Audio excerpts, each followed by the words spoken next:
EverQuest is legendary. It's one of the most influential MMORPGs ever made. But let's be real. As much as we love it, EverQuest is an old game. A lot of its mechanics feel outdated compared to modern MMOs.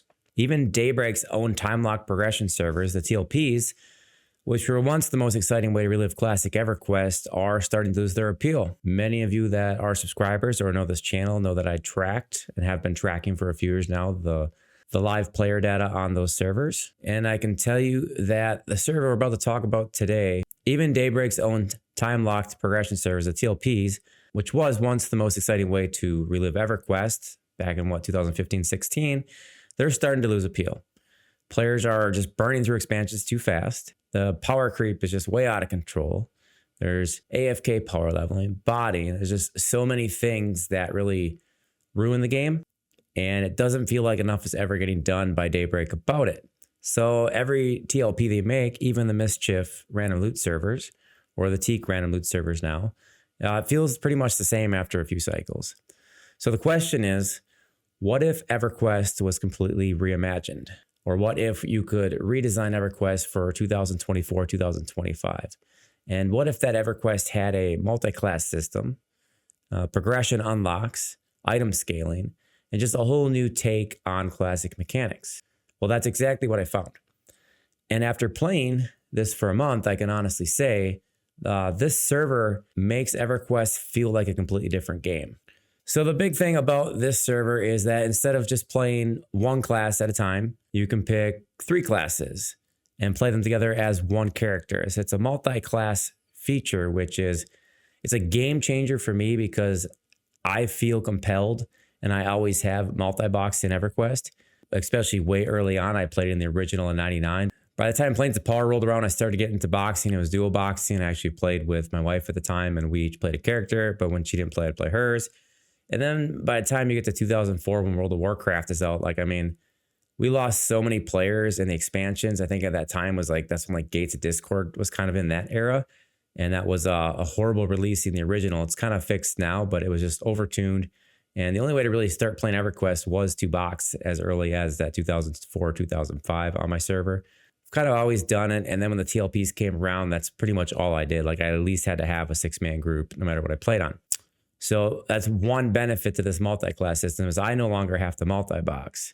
And playing 3 classes as one isn't like boxing multiple characters. Your skills, your abilities, and spells all stack. It creates a bunch of unique hybrid play styles. I think they said there's 560 possible combinations. So if you play, for example, a Shadow Knight, Wizard, Bard, you can tank, life tap, and use Bard utility all at the same time. So it's no longer what's the best class. We no longer have just Monk DPS for melee for some expansions, and then Berserkers come out, and there's just none of these dominant classes. Now it's what's the dominant build? What's the dominant combination? So many different class combinations excel at different things. It really adds a fun twist to the game. Here on this server, all of your things are tied to account-wide achievements. It's account progression. So you start out in basic classic with a max cap of level 50. You have to actually beat Nagy and Vox to advance to Kunark and raise a level 260. And then there's things you got to do to get to Valius, things you got to do to Luckland. I think Planes of Power is due out soon, maybe on the 21st. So it might be out by the time some of you watch this video. But it's account-wide progression. So if you start an alt, you can access those zones. But your first time through, you cannot. So another thing that's different is the game is designed to be soloable. They say, and I have to check into this again, but all group content, you can for sure do solo. Most raid content you can do with 2 people, and all raid content should be able to be done with 3 people. Now, I'm not sure how true to that actually is, or if that's even a real thing, but it does seem like a lot of raid content, if not all of it, is soloable by some combination, especially when you get all the AA and gear. And another thing that makes this fun is you can get AA pretty much at any level, but I think starting at level 20 or 30, it's a little bit slower before level 50, but you could literally lock your character at 30 or 100% AA, get access to all these A's because they're not level restricted, and just have a really powerful character in an old zone. Also, no level requirements for gear that I've seen. So whatever you can get and put on alt, you can pretty much play with. So you can destroy entire zones pretty much.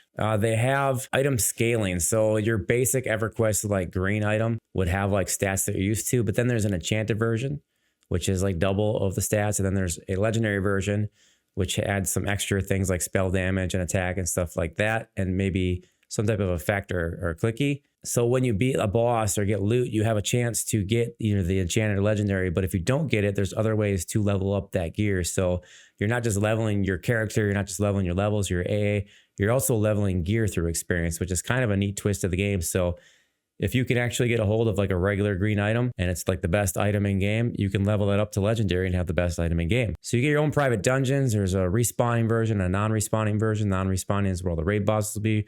Respawning is where you're going to kind of do group content and bosses. The non-respawns have a 14-hour lockout. So the lockouts are a lot quicker than what you're used to on, say, a regular server. And you're really trying to come up with combinations and builds to beat some of the hardest raid bosses in the game. None of your spawns will ever be contested. You can finish the epics solo. I mean, it's just a lot of cool stuff that you couldn't do solo or even with a group of friends in EverQuest that you can now do. And one thing that you're really going to like about this server is that the developers and their team are active. They play the game. They listen to feedback. You can literally probably get access to make suggestions or get a way to put some input in. And there's a good chance that they're going to actually listen to what you say. And if they like it, they'll work on implementing the change. You can't do that with Daybreak and EverQuest. Like I've made a lot of EverQuest videos and I'm not by any means, one of the popular channels, but I've never had anybody from Daybreak even try to contact you. Like nobody from the EverQuest team has like tried to figure out like what they can do to make the game better. Maybe they don't care if they're understaffed or they're just kind of milking the money from the game, but this is like an active community. And like I said, you're not allowed to multi-box. So like everybody playing is playing one character. And that's why this server has the highest population, because if you look at it like a server like Teak, I mean, when they launched, they had like 5,000 players. They're probably down to 2,000 or 3,000 now, maybe less. I have to get on and check again. But a lot of those are like 3 to 6 boxes. So you almost have to divide that population by 3 no matter what it is. And these guys had over 3,000 concurrent players on at one time. The population of the server far exceeds anything that Daybreak has live and TLP. So very active community. Nobody's boxing. Everybody's doing their thing. I mean, lots of people are willing to help. Very helpful community. Now that we've kind of introed like what this is, and I made a video probably a month ago or so that talked about my first week on the server, the hero's journey. And now I kind of want to give some feedback after playing for a month. Let's start out with a lot of the things I dislike. I just told you everything that I kind of like about the server. So now dislikes. Alternate advancement. I was pretty sure, or maybe I fucking imagined it, but I thought there was a train all button for AA on the live servers. I may have just been completely like on crack and imagined it, but inside of the hero's journey, when you can gain AA so fast, and this is where I really ran into the problem, is I reset my AA and had to spend 1,400 AA by clicking one at a time. That's like a huge no-no. And there's 18 levels of like combat agility and combat stability. If I've completely made up that there was a train all button at some point in time, I think it's something that needs to be added to the game. Absolutely. It just doesn't make sense. AAs are farmed so fast and it's a lot of tedious clicking to reset your class. You should be able to just train all 18 levels all at once or whatever's left. So a train all button for AA is something I'd like to see. Another thing I noticed is that there are some just unnecessary mechanics in the game still. And maybe, it's something that just wasn't really changed or looked at. But like the Imp of SSRA, for example, is one of them, has a 90% slow. It's a curse. And there are clickies you can get this curse off with in the Bazaar that you could buy. They're a little bit pricey, but it pretty much makes it impossible to solo. I won't want to say it makes it really hard to solo as a melee class unless you really, really know what you're doing and you have these clickies. And I think the curse reapplies for 30 seconds. So if they're going to have something like that in the game, there shouldn't be such a massive gap between, say, like a pet class or like an RGC class, somebody that can remove the curse, as compared to like a pure melee build. Now, the curse only hits, if you're solo, it only hits the main person that gets aggro. And if you're a pet class, you can literally just heal your pets and kill the imp.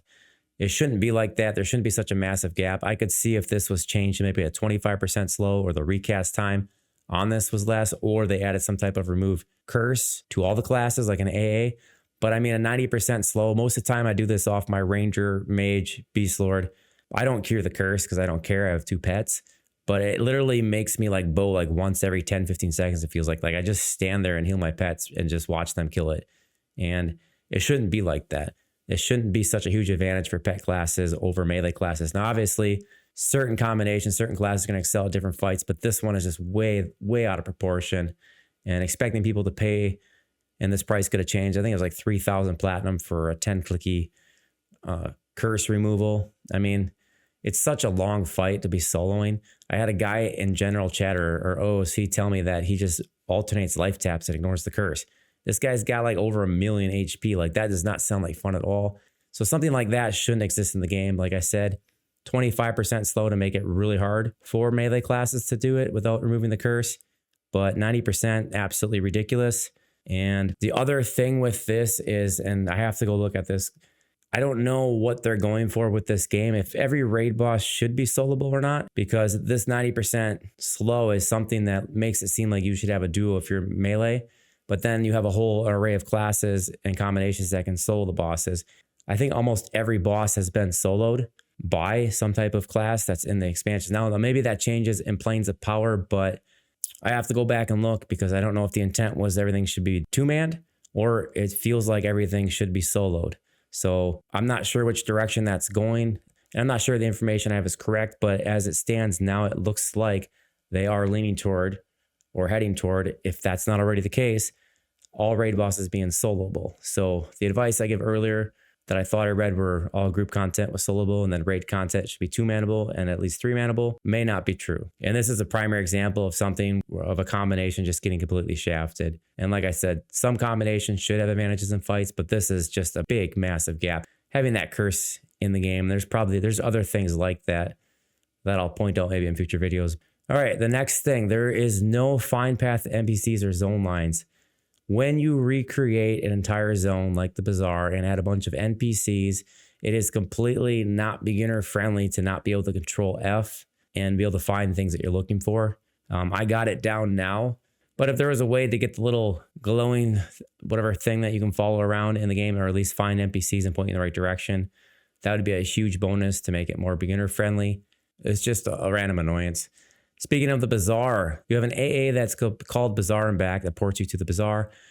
I don't know what the original idea was. Maybe that there's too many players or something we're going to be playing, but like it's absolutely ridiculous that you get ported randomly throughout almost the entire Bazaar, it feels like.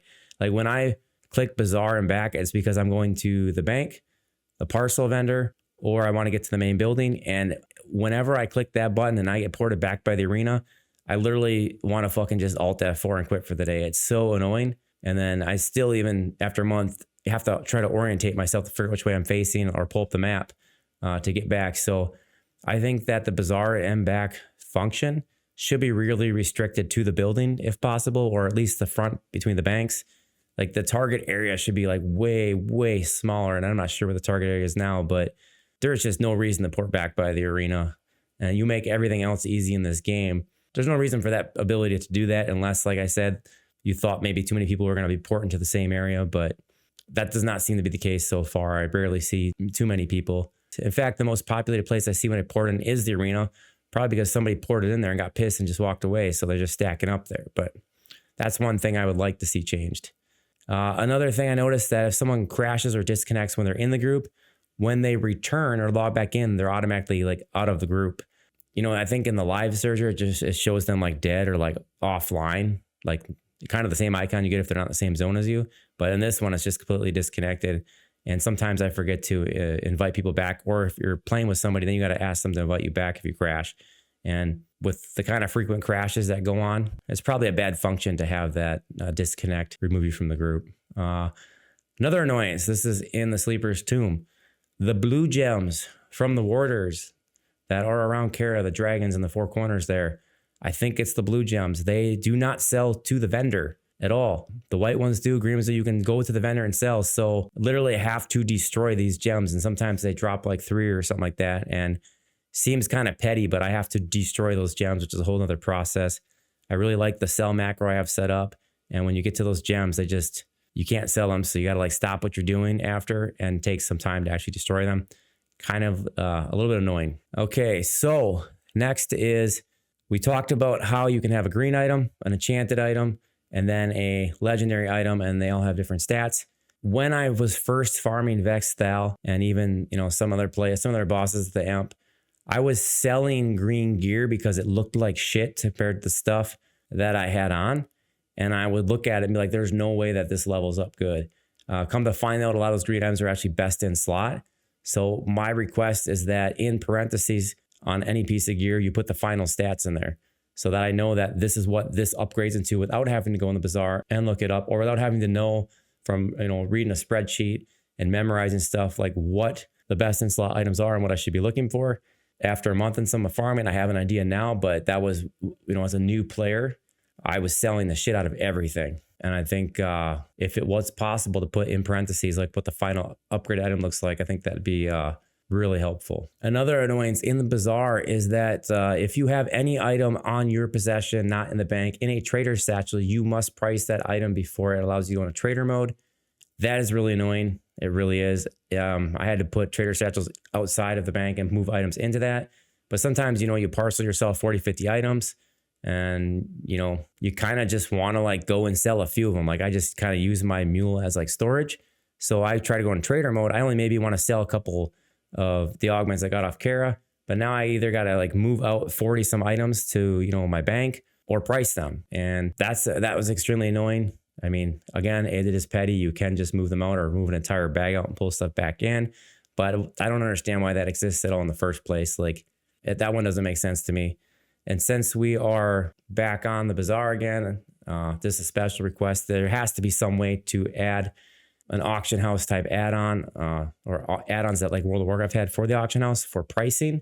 I had watched in one of the interviews that they don't have a problem. I think maybe it was a Poria didn't have a problem with people pricing in the market, and people are more active undercutting and pricing people. Fine, whatever. If you sit there all day and that's what you do is you play the market and undercut people. But like, you shouldn't have to look up 60 items to get a price. You should be able to scan and get like a recommended price or set. You want to match the lowest price or something. Even if you have to manually go through and click set on all of them after it puts the values in, there's got to be a better way to do that. And maybe there is, and I haven't read on it, but I don't even want to sell shit half the time, to be honest with you. Like that's what I'm saying. That's why I'm only trying to sell like those high end items, because I don't want to try to price 40 items. Somebody hopefully has a better way to do this, but there should be some type of add-on, whatever.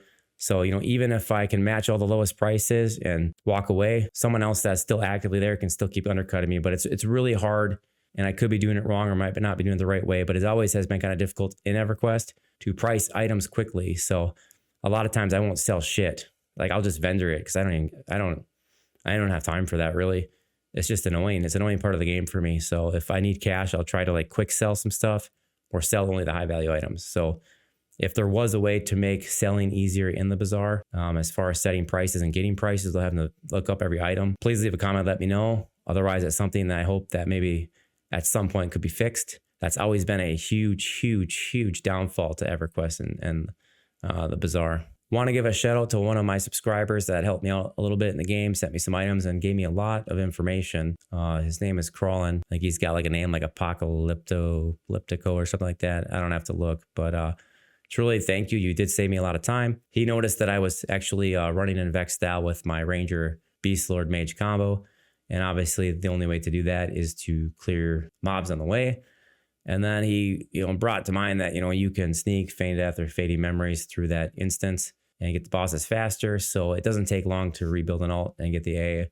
So, I have an actual Feign Death class that I can farm those instances with. That was a huge time saver. It was taking me like 3, 4, 5 hours to clear out all of Vexthal, where now I can maybe do a full run in 1 to 2 hours, depending on how it goes. So thank you again. Really appreciate that. Which brings me to the next point as far as balancing.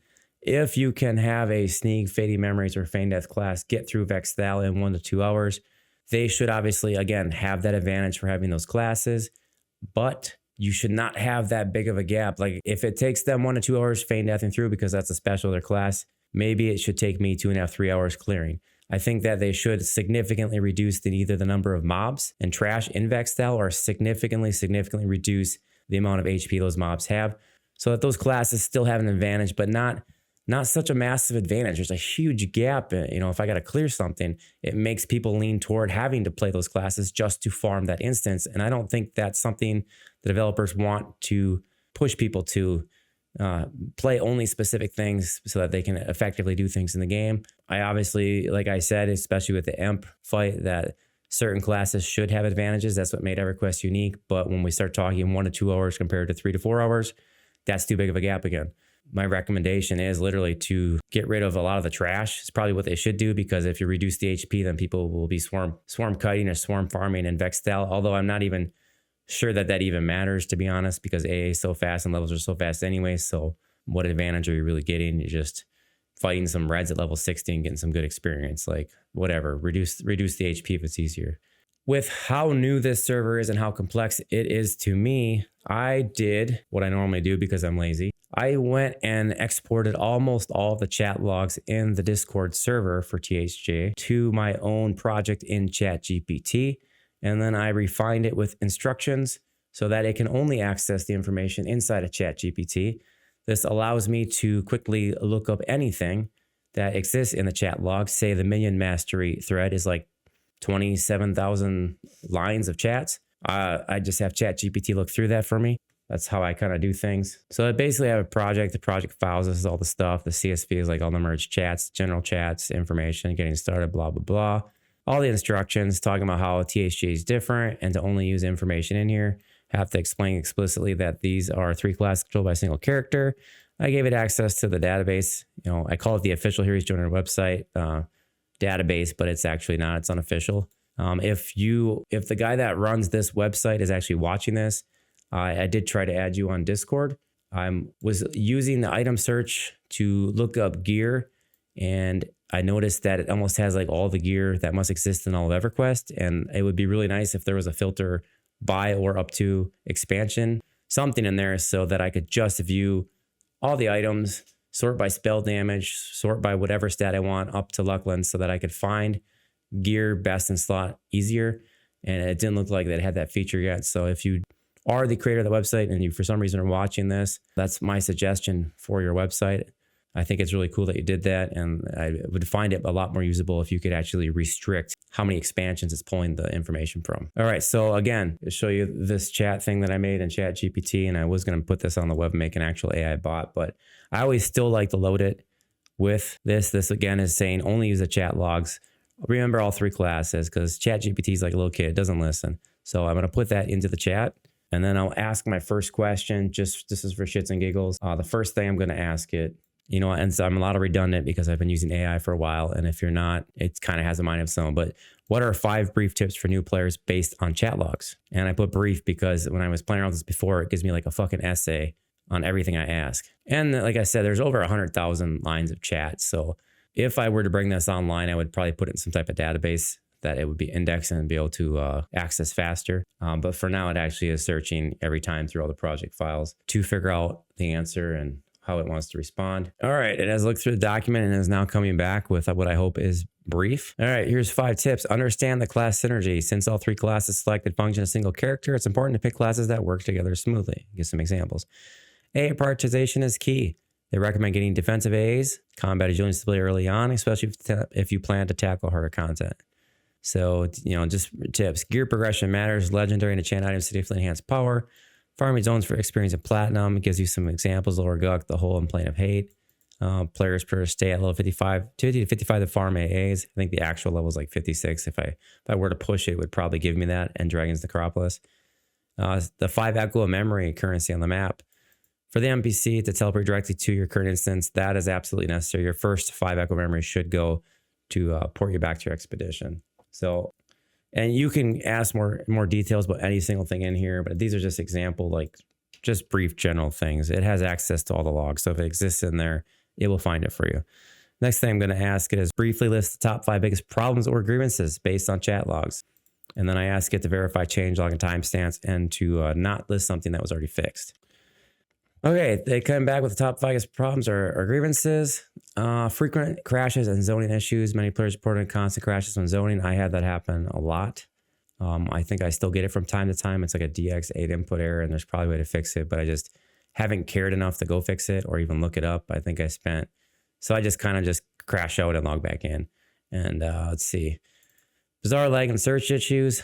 I don't know about that. Balance concern, yeah, that's a valid one for certain class combinations. I think they started nerfing the pet one pretty heavily, but there are a lot of big gaping advantages, as we discussed in this video, for certain combinations.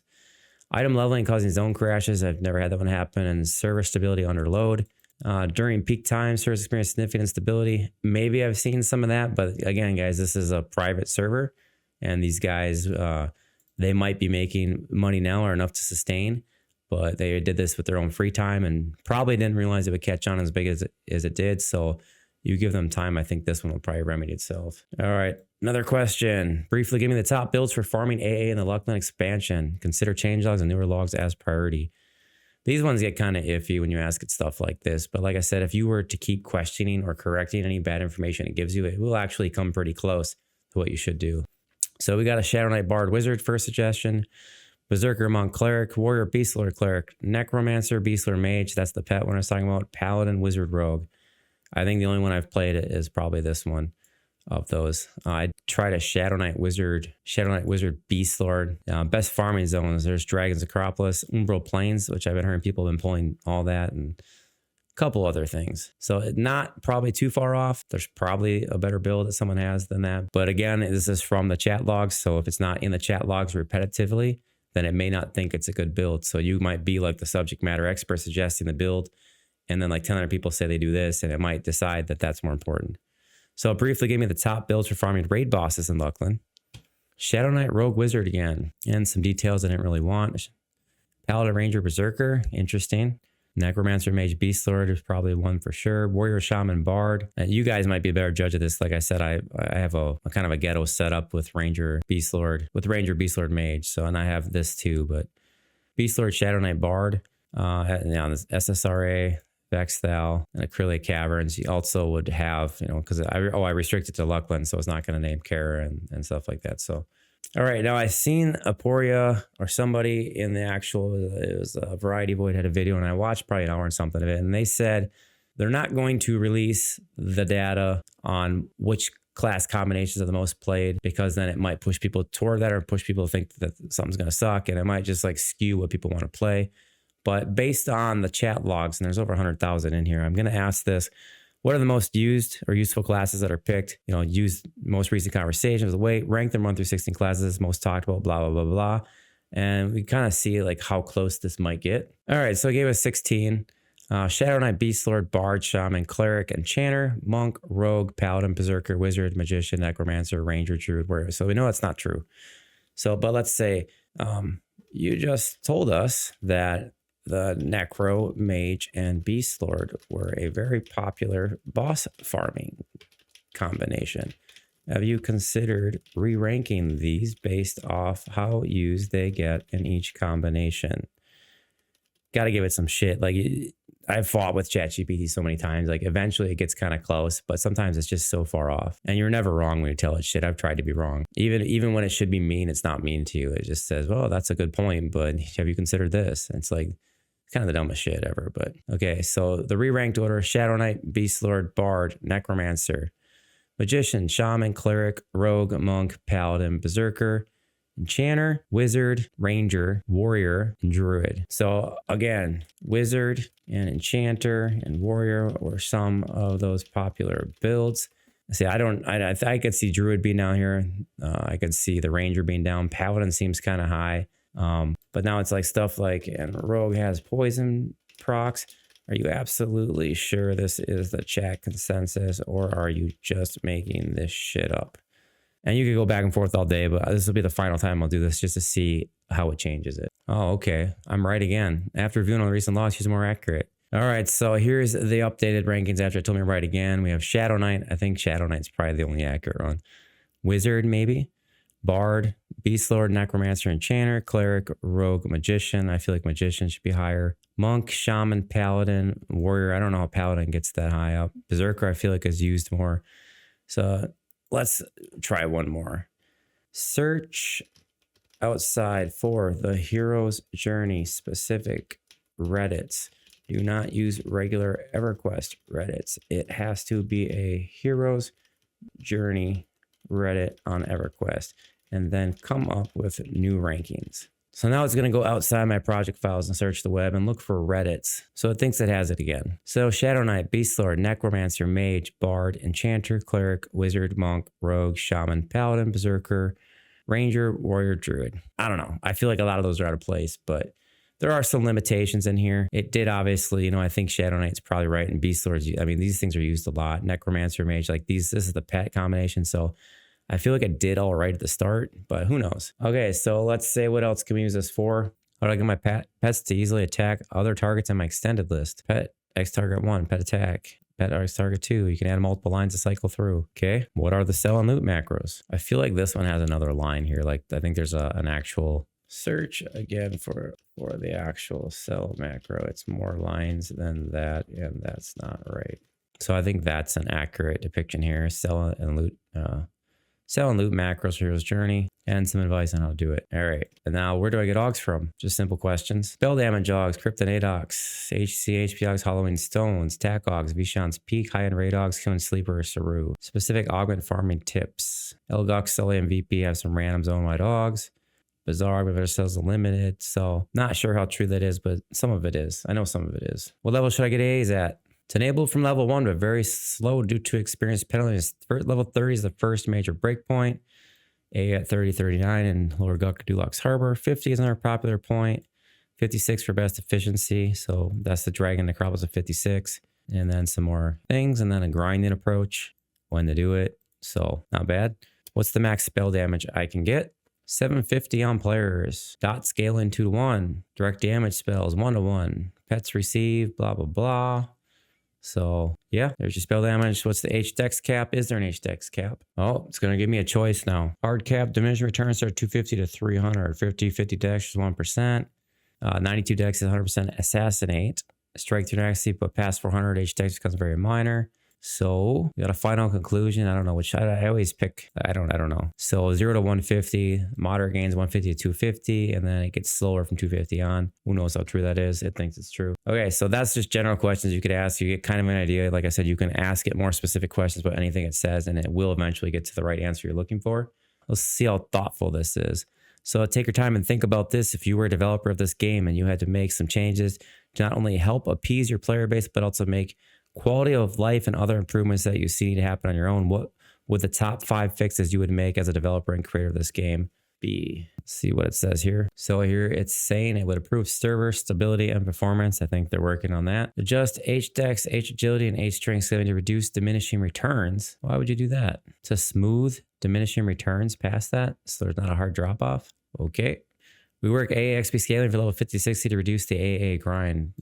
Players feel forced to stay at level 50 to 56 to farm AAs because AA XP scaling past 56 is too slow. Now, that's probably true. So modifiers are 55 to 60 without gimping their progression. I've stayed at level 56 on my alts and farmed when, I really wanted to be like level 60 at max level and get all my spells and stuff like that. But there is a pretty significant difference in AA. AA bonuses for completing major progression objectives, killing raid bosses and expansions, blah, blah, blah. All right. 4, add a dedicated augment vendor and improve augment drop rates in some zones. Absolutely on this one. Absolutely. I thought that, we got Plains of Power coming out and people are still farming Kara. Like there's no reason that legendary shouldn't drop more frequently. And I would say multiple, like you have 2 chances or 3 chances, or leave the warders up and allow the sleeper to be attacked like you did with Saru. Like leave all 4 of them up and you get 4 drops or 1 extra drop per or something. Because, like I said, people are going to be probably still farming the Kara, especially casual players that can't get every lockout or every server down and reset a lockout are still going to be farming these things. And the Plains of Power, which takes them out of the content they're experiencing in the new expansion. So there's a lot that could be done on the augment vendor too. There could be a whole new lineup of augs available, like some basic stuff. But yeah, I would support this one. Revamp the pet scaling system, allow more customizations. So limited control of their pet scale, and some pets don't inherit the owner stats properly, especially spell damage. I don't know about that. I like that, but I don't know how much you're gonna get to that. I know that the UI sucks. Like if you don't have a pet selected and you click taunt, it literally like toggles it across all 3. So I had the hardest time when a pet would die like mid-fight figuring that out. Like I would turn taunt off accidentally, or taunt would be on the wrong ones and shit like that. So By default, there should be global keys for them. And by default, you should get all the pet windows to pop up at once. And I know there's a custom way to make all the pet windows that someone talked about, but that should be by default. That was kind of rough. So it's whatever. Those are the suggestions it has, whether you agree with them or not. You could actually hop in here and poke it more. And it really could. If you were like, say the developers or something like that, and you were thinking something, and you could take all the chat logs, and then you probably have other logs, private messages and stuff that you could port into something like this. And then you have all the ideas of what you want to do and the things that you see. You could put your own data in about how the classes are mixed match. Maybe people are playing the pet build like 50% of the time. You could, if you were the developer, you could seriously use ChatGPT to with all this information combined, you could even have it pull stuff from Reddit in. And if you could talk to it, being the actual creator, you could probably come up with a lot of stuff that could get done. Next question I got for it, and this is the final question, would be, take your time and think about this. Based on the combination of our chats, the project files, and any other relevant transcripts or videos or information you found searching on the web related specifically to the hero's journey, and not being confused with regular EverQuest, briefly explain what class trio would you personally try if you could play this game and why? So what would AI do having access to all the stuff that it has access to? And it's going to go Shadow Knight, Wizard, Bard. And is that one pretty common? I think that is, right? That was one of the ones that suggested. So it kind of took the easy way out, I think. It was one that was already in its list. Perfect balance, tank SK, magic burst, whiz, and passive scaling the Bard. So if my chat GPT had to play the hero's journey, it is rolling Shadow Knight, Wizard, Bard. So if you see a new Shadow Knight, Wizard, Bard come in, be very careful, because that's what AI is probably going to pick. My final verdict is you absolutely should be playing the hero's journey. We're kind of in the experimental stage. They're kind of testing on us and testing this idea. I think it is the idea. I think it is what EverQuest should be. There's no reason to play classic EverQuest really at all. I mean, you could P99 the emulation server. That's like the original where most people have their memories, but TLPs are kind of old. I mean, if you haven't played a TLP, play a TLP. But I mean, that whole audience has gotten geared to like min-maxing, rushing. And then there's this whole other niche of people that are literally just farming chronos for money as like their full-time job. And it's kind of an insane mix of people. And on the hero's journey, they just care so much more, and they're monitoring it so much more, and, really paying attention to how this goes. They're not doing it for money. Although I think with popularity, I think money is going to come. You can tell because I think some of the videos I've seen some of the creators making are getting like a lot of views, more than a lot of the other EverQuest videos that were made. So you can tell that this is a popular aspect of EverQuest. But I'll link my first video in here of the week, of my first week. So I appreciate you watching. And if you want to see more content that I made on the hero's journey, check this out.